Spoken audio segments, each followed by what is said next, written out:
ఓం నమ శివాయ. కుర్రో కుర్రు కొండదేవత అంబ పలుకు, జగతంబ పలుకు, అంబ పలుకు, సమ్మక్క పలుకు, సారలమ్మ పలుకు, వనదేవత ఓం శక్తి. జాయ్ సమ్మక్క సారలమ్మ వనదేవత ఓం శక్తి. జాయ్ అయ్యప్ప స్వామి అనుగ్రహం. ప్రజలందరికీ నమస్కారము. ఈ నూతన సంవత్సరం 2024 ఈ సంవత్సరమున ప్రజలందరికీ మనస్ఫూర్తిగా శుభాకాంక్షలు చెప్తున్నాను. మీరందరూ బాగుండాలి, దాంట్లో మనం ఉండాలని మనస్ఫూర్తిగా కోరుకుంటున్నాము. మరి ఈ సంవత్సరంలో ఈ కర్కాటక రాశి ఫలితాలు ఎలా ఉన్నాయి, ఎలా నడుస్తున్నాయి అనేది మనం తెలుసుకోబోతున్నాము. కాబట్టి ఇది మీరు కొంచెం ఫస్ట్ నుంచి లాస్ట్ వరకు చూసి ఎలా ఉందో చూసి చెప్పగలరండి. ఈ రాశి వాళ్ళకి ఆదాయం చాలా బాగుంది.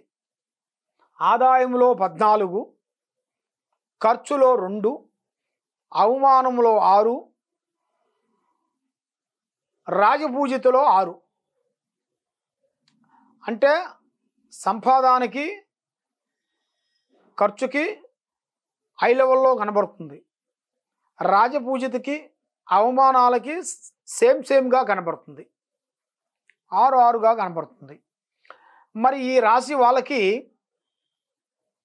గతంలో పోయినవి కాకుండా ఇప్పుడు చాలా వరకు పెద్ద కార్యక్రమాలు, పెద్ద పనులు, పెద్ద చేయాల్సిన విధానాలు కొన్ని కనబడుతున్నాయి. కానీ మరి ఈ సంవత్సరంలో వీళ్ళకి గురుస్థానము బాగానే ఉంది. శని స్థానము కొంచెం కుజుల్లో కలుస్తున్నాడు. శని స్థానము కుజుల్లో వచ్చే యోగం ఉంది. రావు ఫలితము చాలా బాగుంది.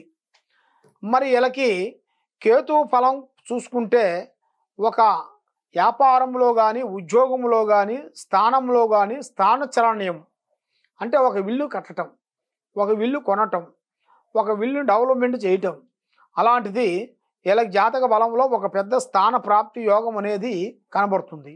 వ్యవసాయంలో కొన్ని పెద్ద కార్యక్రమాలు, ప్రభుత్వాల నుంచి కొన్ని కార్యక్రమాలు కొన్ని తీసుకోవాలి. ప్రభుత్వం నుంచి కొన్ని మీకు అవకాశాలు వచ్చే యోగాలు కూడా, ఉద్యోగ ఫలితాలు కూడా కొన్ని కనబడుతున్నాయి. తర్వాత మీకు రాజకీయ ఫలితంలో చూసుకుంటే ఏదైనా సరే ప్రజల ముందల మీరు యథార్థంగా మాట్లాడతారు, ముఖం ముంగల మాట్లాడతారు, యథార్థంగా మీరు చేయగలుగుతారు.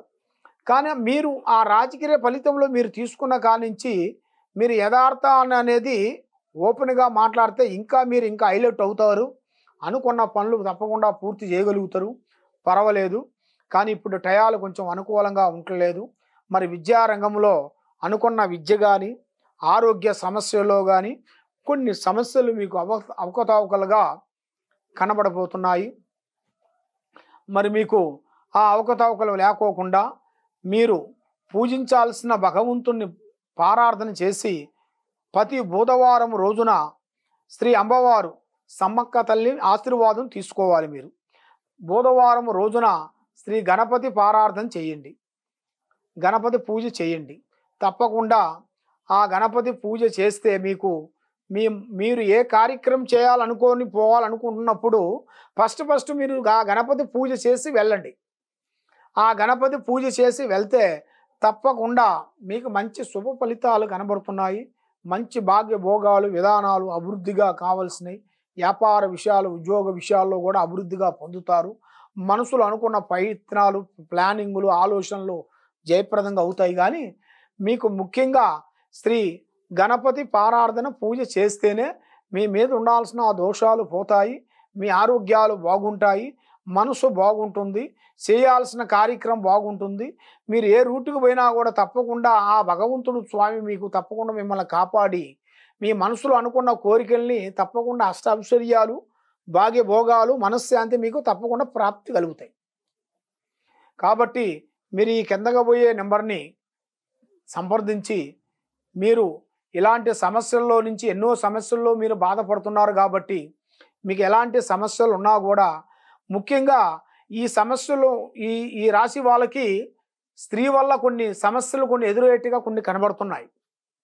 దాంట్లో చాలా జాగ్రత్తలు తీసుకోవాలి. స్త్రీలంటే మన ప్రేమించిన వాళ్ళు కాబట్టి మనకి ఒక దూరమైన లింకు కానీ మన స్త్రీ ధర్మంలో కొంచెం దూరంగా, అంటే మనకి భార్యాభర్తల సంబంధం కాకోకుండా దూరమైన వాళ్ళతో మనం కలవటం కానీ అలాంటి విషయాల్లో చాలా జాగ్రత్త పడాల్సినవి కొన్ని కనబడుతున్నాయి. దాంట్లో కొంచెం జాగ్రత్త పడబోతే మీ జీవితం అధోగతి పాలై సికాకులో పడి 10 మందిలో ఒక మంచి గుడ్ నేమ్ని పోగొట్టుకొని పబ్లిక్లో మీరు ఒక చెడు మానవుడిగా నిలబడిపోతారు. కాబట్టి అలా ఉండకూడదు అనుకుంటే దానికి కొన్ని జాగ్రత్తలు కొన్ని తీసుకొని కొన్ని విధానాలు కొన్ని ఉన్నాయి. కాబట్టి మీకు ఎలాంటి సందేహాలు కానీ ఎలాంటి డౌట్ కానీ ఎలాంటి విధానాలు కానీ ఉన్నా కూడా తప్పకుండా ఈ కింద నెంబర్కి మమ్మల్ని సంప్రదించేసి చేస్తే తప్పకుండా మీకు ఎలాంటి సందేహాలు కానీ ఎలాంటి డౌట్లు కానీ మేము ఏదైనా పూజలు కానీ ఏదైనా సమస్యలు కానీ వ్యాపారంలో కానీ కుటుంబంలో కానీ వ్యవసాయంలో కానీ ఉద్యోగ విషయంలో కానీ మీకు ప్రమోషన్ విషయాల్లో కానీ ఏ సందేహాలు ఉన్నా కూడా తప్పకుండా మమ్మల్ని సంప్రదించండి. మీకు దానికి ఏం చేయాలో ఏ పోతే ఎలా బాగుంటుందో మీ జాతక బలాన్ని చూసి